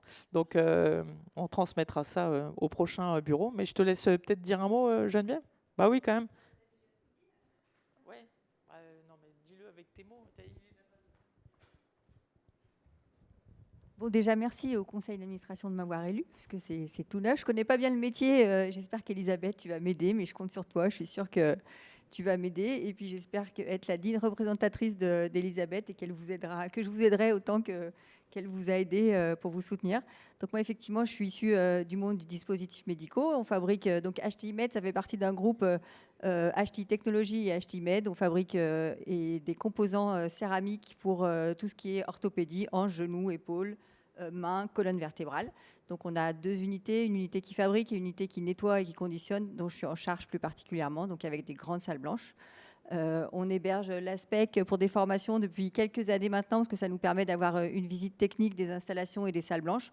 On va dans les faux plafonds pour vraiment voir la CTA, comment fonctionne la CTA, les filtres et les salles. Donc je suis très contente de les accueillir, ça se passe bien, et je suis contente aussi de rejoindre, et flattée de rejoindre l'ASPEC en tant que présidente. Vous connaissez déjà ma devise, Stéphane nous en a parlé. Et puis je fais partie des Lyonnaises, je ne l'ai pas dit, qui ont répondu pour la délocalisation de certains événements de l'ASPEC. J'ai vu qu'il y en avait d'autres, donc je suis contente. Parce qu'il n'y a pas de raison, Lyon est une grosse ville pour tout ce qui est dispositifs médicaux, pharma, et a toute sa place dans les salles blanches et la contamination. Donc il y a des choses à faire à Lyon, il faudra venir plus souvent.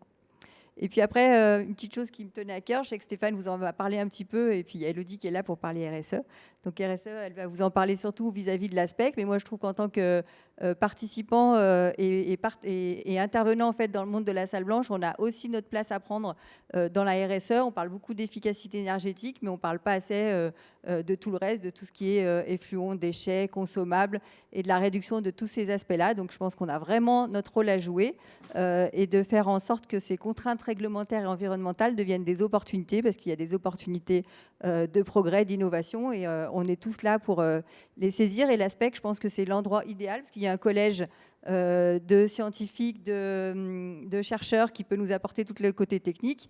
Il y a les utilisateurs aussi qui ont leur avis à donner. Et puis, il y a tous les fabricants et les producteurs de consommables de pays de salles qui peuvent... Et tout ça, je pense que c'est un bon... c'est pas un binôme, mais c'est un trinôme, un triptyque qui peut faire de grandes choses. Donc, il faut qu'on saisisse cette opportunité-là. Donc, je suis contente d'être là à ce moment-là.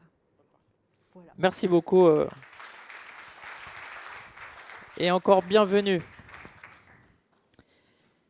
Et donc, justement, vu que c'est déjà la première volonté de notre nouvelle présidente, on va faire la petite révérence à chaque fois, c'est la démarche RSE, justement.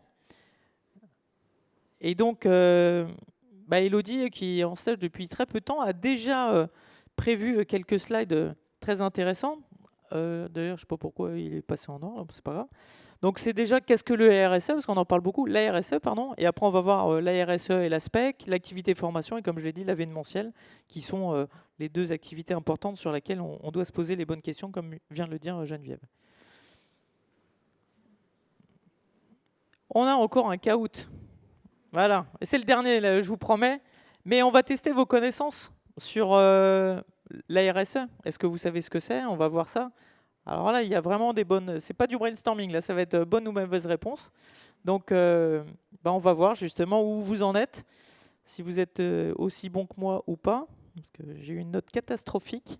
Et c'est ça qui était intéressant, c'est elle nous a un peu pointé du doigt qu'en fait, on était très très mauvais sur le sujet. Et justement, c'est déjà d'en avoir conscience pour après mettre en place les actions nécessaires. Donc, comme prévu, je vais vous donner le code PIN qui arrive très prochainement. Voilà.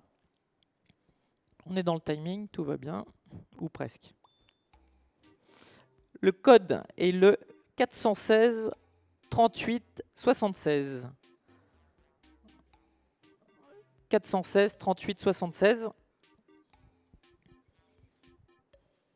Qui va vous permettre de tester vos connaissances sur la RSE. Moi déjà, je disais le RSE avant, donc tu vois, ça démarrait pas très bien.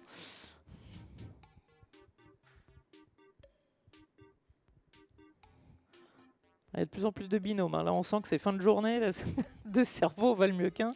Hein, ok. Allez, c'est bon pour tout le monde? Pas de problème technique ou... Non? Bon, Michel n'est pas là, donc je sais que... Eh ben, on va pouvoir lancer le caout. Version RSE. Ah. Essaye la RSE. Alors, premier quiz. Que signifie RSE? En rouge, responsabilité sociale des entreprises. En bleu, responsabilité sociétale des entreprises. En orange, responsabilité sociale et environnementale. En vert, responsabilité sociétale de l'État. RSE.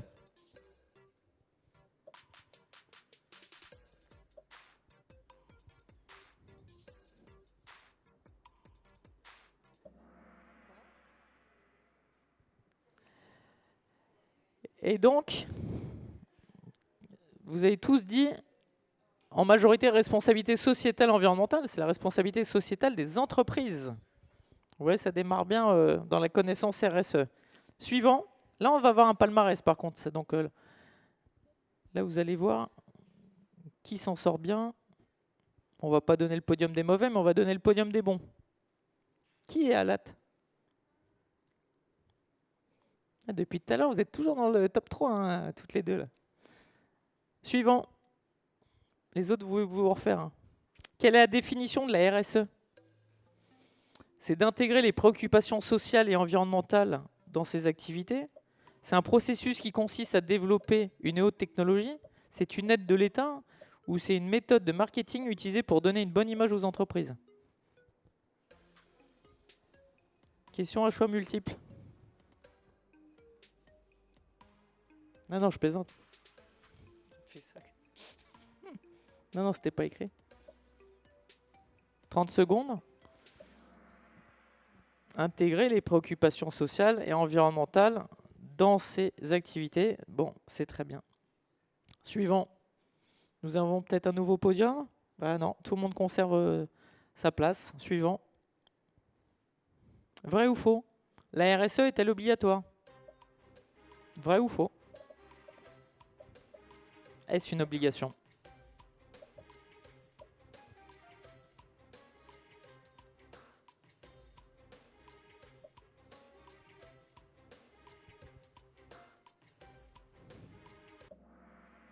Faux. Ce n'est pas une réglementation, ça reste encore une recommandation. Ça va pas durer longtemps peut-être, mais donc c'était bien faux. Un nouveau podium. Suivant. Ah, Camille et Dario, là, ça y est, ils sont montés en flèche. Là. La petite... Ah bah c'est écrit. 3 bonnes réponses d'affilée. Suivant. Un quiz de nouveau. Quelle est la définition du développement durable? C'est un mot qu'on entend beaucoup. Privilégier la rentabilité au détriment de la durabilité. Réduire seulement les impacts sur l'environnement. Produire avec moins d'énergie. Ou répondre aux besoins du présent sans compromettre les besoins du futur. Par contre, orthographe, là, Elodie, hein.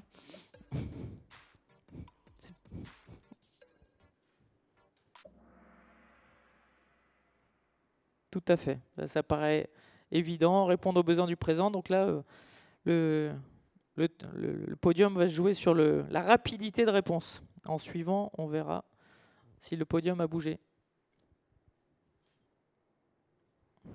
Ah, quelqu'un qui remonte. Suivant. 5e question, quiz. Ah, ça compte double. En quelle année la notion de développement durable a été définie pour la première fois? En quelle année? En 1882, en 1972 en bleu, en 1987 en orange ou en 2002 en vert? Est-ce très vieux, très récent, middle? Good energy, good vibe. Et c'était en 1987. Il y a quand même quelqu'un qui a mis 1882. Hein. Michel. Suivant. Ah. Attention Camille Dario, ça remonte à 3 points. Là, ça... Le podium n'est pas encore finalisé. Suivant. Quel est le rôle des entreprises dans le développement durable? Aucun rôle en rouge. Ignorer les problèmes environnementaux en bleu. Promouvoir les actions en faveur de la planète en jaune. Développer sa croissance économique en vert. Vous l'avez compris, la rapidité compte aussi dans la façon de répondre.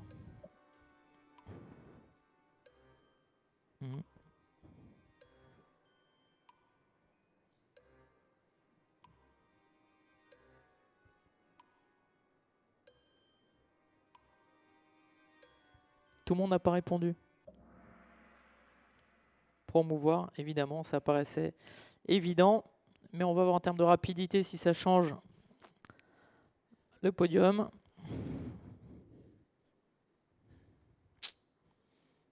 Suivant, et c'est parti pour l'avant-dernière question, sous forme de quiz, avec des réponses multiples, comme c'est écrit, et ça compte double. C'est la folie ce soir. Selon vous, quels sont les avantages pour une entreprise de s'engager dans une démarche RSE? Rouge, améliorer sa réputation. Jaune, attraction et fidélisation. Vert, innovation. Bleu, avantage concurrentiel. Vert, réduction des risques. Violet, réduction des coûts. Go green.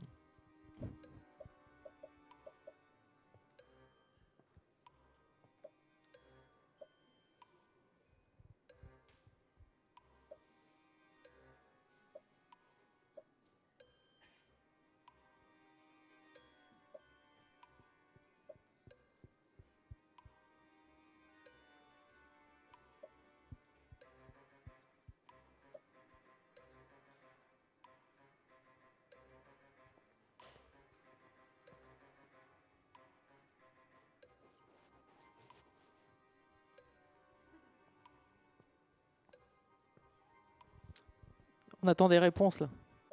Non, vous avez tous répondu? Mais en fait, c'était tout. Voilà. Elle nous fait des petites blagounettes, Elodie. Donc en effet, selon vous, les avantages pour une entreprise s'engager dans une démarche RSE, il est reconnu que ça améliore la réputation, attraction et fidélisation, ça y est, innovation, avantage concurrentiel, réduction des risques et réduction des coûts. Bon, ça, j'attends de voir pour le dernier item. Suivant, pour la dernière question. Sondage, à votre avis, laquelle de ces entreprises a les meilleurs engagements RSE? Airbus, rouge, EDF en bleu, L'Oréal en jaune, en vert, Bouygues. Laquelle de ces entreprises a les meilleurs engagements RSE? Suivant une étude récente.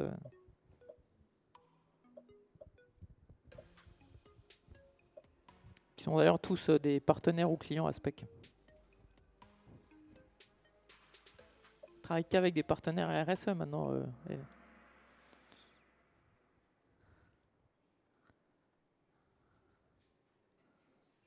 C'est quoi la réponse? Ah oui, mais pourquoi ça ne me le met pas? Donc oui, c'était bien EDF, il y en a 9 qui ont bien répondu, la majorité quand même. Ah, c'était un sondage. Ah ouais, ok. Bon, la prochaine fois, tu me briefes avant. Ok, suivant, on va voir le podium du RSE. Ludivine, bravo. Troisième. Ben, qui est Ben? Et enfin, the winner is Cassandra. Non. Alors j'allais dire bravo Cassandra. J'allais dire le vainqueur gagne un guide Aspect. Bah, ça te fait une belle jambe. Tiens, voilà, comme ça tu vas avoir ton guide. Merci beaucoup John, c'est bon, on va pouvoir repasser. Bravo. Bon bah voilà, on a une nouvelle correspondante QSE à l'Aspect. Bon là l'idée c'était encore de challenger sur...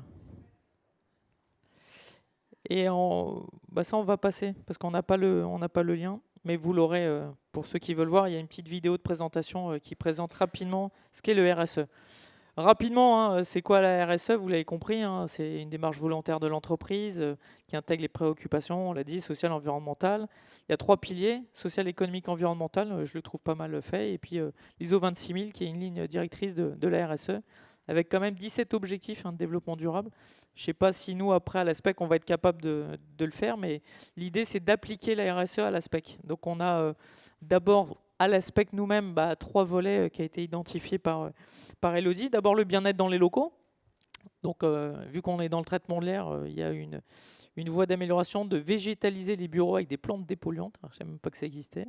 Voilà, peut-être des sièges ergonomiques, le recyclage des déchets. Là aussi, les apprenants eux-mêmes nous avaient fait quelques commentaires sur nos gobelets en plastique il y a quelques temps. Donc, on est en train de changer tout ça, évidemment.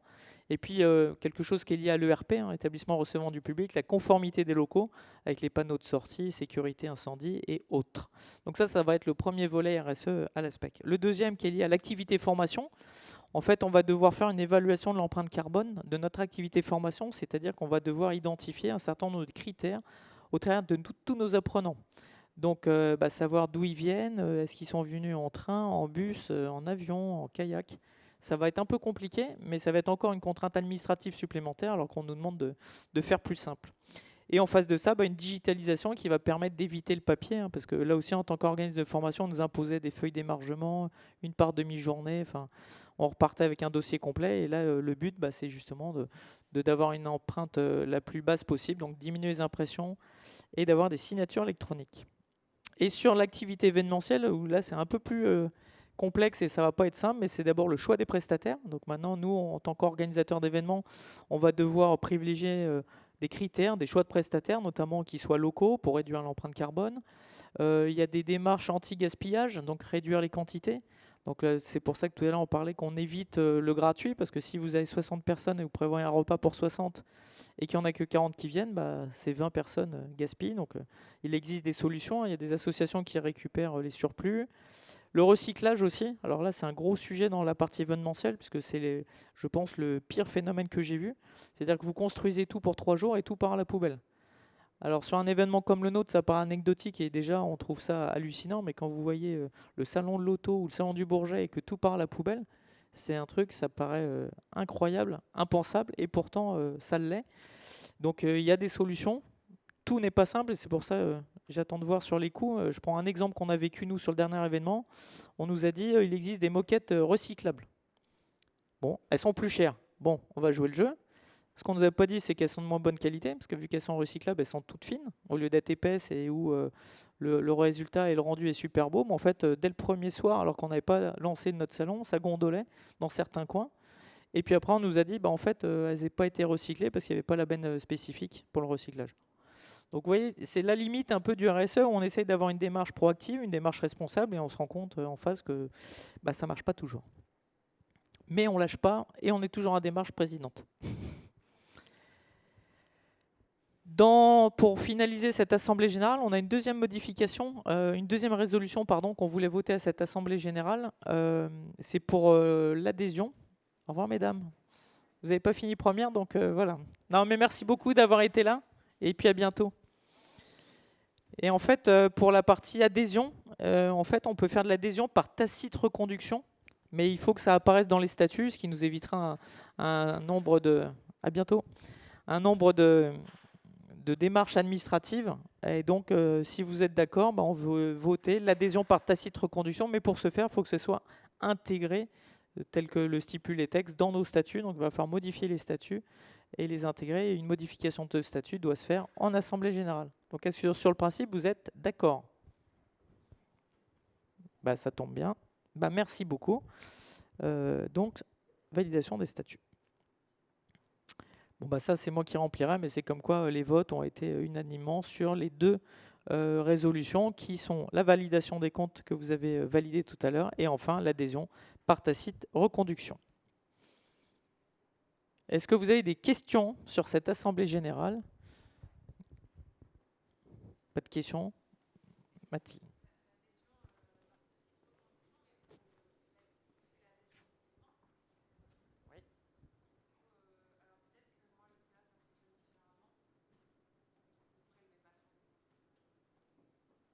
Tu te demandes l'intérêt de la tacite reconduction, c'est ça?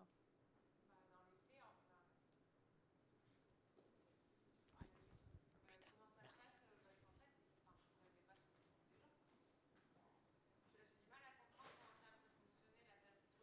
Non, c'est qu'en fait, administrativement, tu étais obligé de faire un appel à cotisation.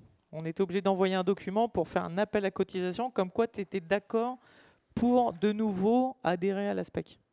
Après, je suis d'accord avec toi, ce qui fait de toute façon, c'est la commande et le règlement. Mais ça va nous permettre de gagner une étape, en fait. Et par exemple, dans des grandes entreprises, parfois, l'adhérent, il ne sait même pas quand on a envoyé la facture à la comptabilité. Mais s'ils la reçoivent, eux, ils vont penser que tacitement, tu as accepté. Ils ne vont pas venir te voir en disant « mais est-ce que tu es d'accord pour être adhérent ?» Et bon, la compta va payer parce qu'il y a une tacite reconduction et la facture est envoyée automatiquement. La facture, on est obligé d'envoyer, c'est comptable. Par contre, l'appel à cotisation, on n'est plus obligé. Et on s'était même rendu compte que parfois, elle pouvait se perdre dans les méandres et qu'on pouvait perdre des adhérents. D'autres questions sur cette Assemblée générale? Questions diverses? Non? Pas de questions? On va enchaîner avec la dernière partie. Et je suis désolé, on a pris légèrement de retard. Mais on avait prévu 18h, donc on va faire plus court que prévu. Ce qui est important, c'est de savoir que c'est un lancement officiel commercial, puisqu'on est déjà sollicité depuis un certain temps. Donc, Contamine Lyon, donc 27 et 28 mars 2024. Ah, nous avons nos amis du Sud-Ouest qui ont leur train. Merci beaucoup d'avoir été là. John aussi, voilà, c'est tous ceux qui ont des trains qui partent très loin. Merci, on se reverra bientôt. Difficile d'être discret ici. Hein. Merci beaucoup. Milly, tu viens avec moi ou je présente? Bon, je démarre. Quelques chiffres de la dernière édition 2022. Donc, c'était la première édition avec cette envergure, hein, même si on avait fait un petit coup d'essai à l'embarcadère, l'atelier à péniche que certains avaient découvert. On a fait un format sur 2 jours, on n'a pas voulu faire sur 3 jours. On a eu plus de 1000 visiteurs. Je ne sais pas pourquoi elle a mis 1000, mais on a beaucoup plus. On a fait 15 conférences, on avait une mini salle propre et on avait 75 exposants. Et on a notre dernière vidéo que vous allez voir qui est le brief, le résultat de Lyon.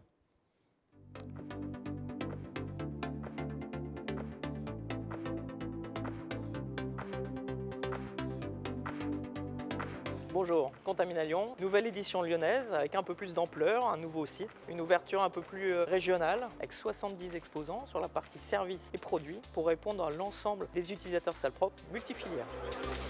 Pour ma part, j'ai découvert Contamine à Lyon cette année. On a eu des super bons contacts, des vrais besoins clients auxquels on sait répondre et ça fait du bien, c'est très gratifiant. Je trouve une bonne dynamique sur cette édition. Pour nous, c'est un format intéressant, le format de jour. C'est des formats assez intenses. Tous les exposants sont proches, donc il y a un vrai lien, une vraie proximité. C'est un super endroit pour organiser l'événement. Il y a aussi beaucoup de l'activité salle blanche qui tourne autour de la région Rhône-Alpes. Historiquement, Lyon est quand même, je dirais, la région de la pharmaceutique. Beaucoup de production se fait encore à Lyon, beaucoup de R&D, beaucoup d'innovations, beaucoup de start-up naissent ici à Lyon. Le fait que Lyon soit central aussi, c'est une bonne situation géographique parce que c'est à 1h30 en train de Paris, pareil de Marseille. Ce qui est intéressant pour nous ici, c'est de pouvoir rencontrer directement beaucoup de spécialistes et beaucoup d'entreprises de ce domaine-là et avoir directement plusieurs contacts. C'est plus simple que d'aller faire des recherches sur Internet où on nous apporte ici tout un panel de solutions. En Auvergne-Rhône-Alpes, nous sommes ravis d'accueillir l'ASPEC. Une volonté de mettre toutes les synergies et les expertises des acteurs clés. L'objectif est de créer une filière d'excellence en Auvergne-Rhône-Alpes.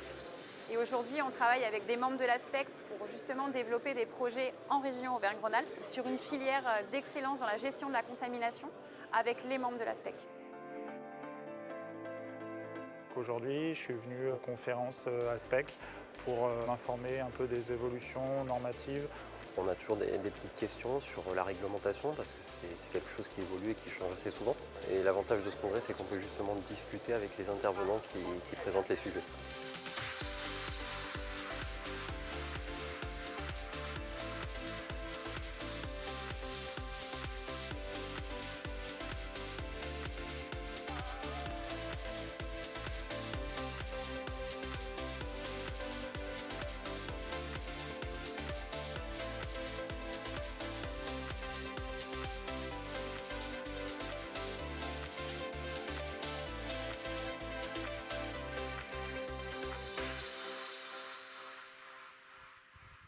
Et voilà, c'était mieux d'avoir quelques images, hein. On a reconnu certaines têtes.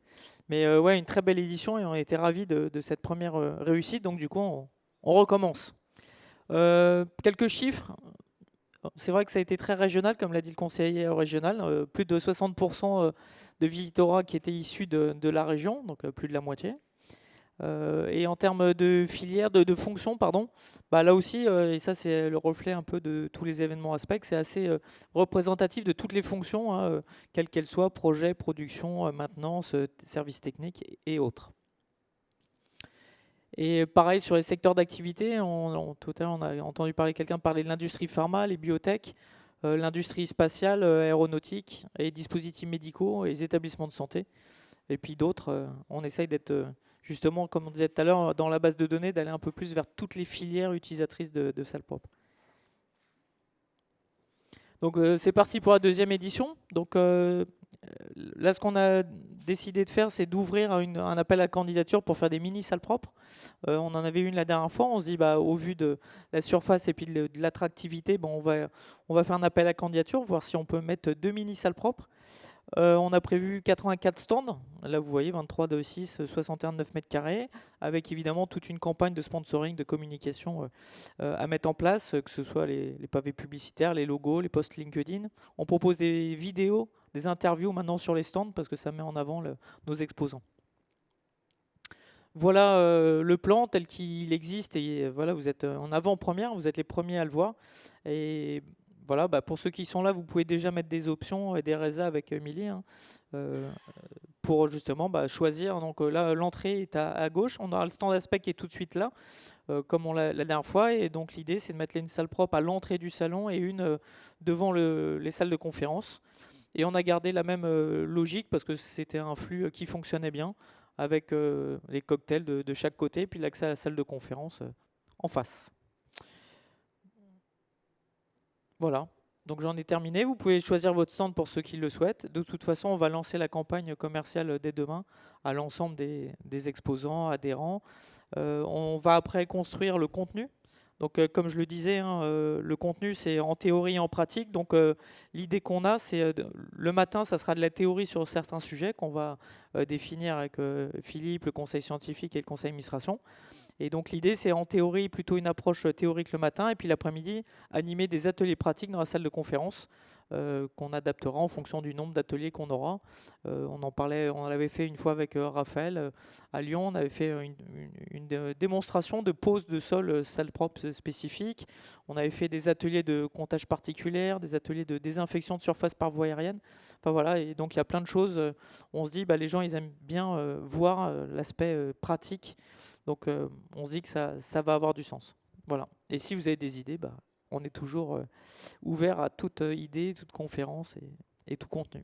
Est-ce que vous avez des questions sur Lyon? Qui a prévu de venir sur Lyon? Ah, ça fait plaisir. Non, mais fais pas ça, Magdalena. Tu seras à Lyon. Bah, écoutez, si vous n'avez pas de questions, on va pouvoir enfin vous libérer. Je vous remercie très sincèrement de votre présence parce que, comme l'a dit Elisabeth, on sait qu'on court tous après le temps, après les projets, que ce soit le temps professionnel, mais aussi le temps personnel. Donc, on vous remercie sincèrement d'avoir été là, d'avoir été présent avec nous. On espère que ce format qui est nouveau vous a plu.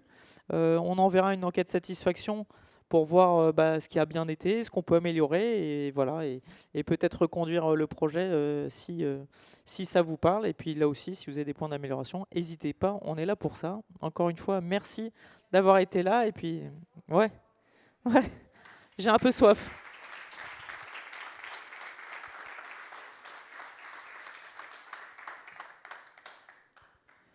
Eh bien, rentrez bien. Comment ?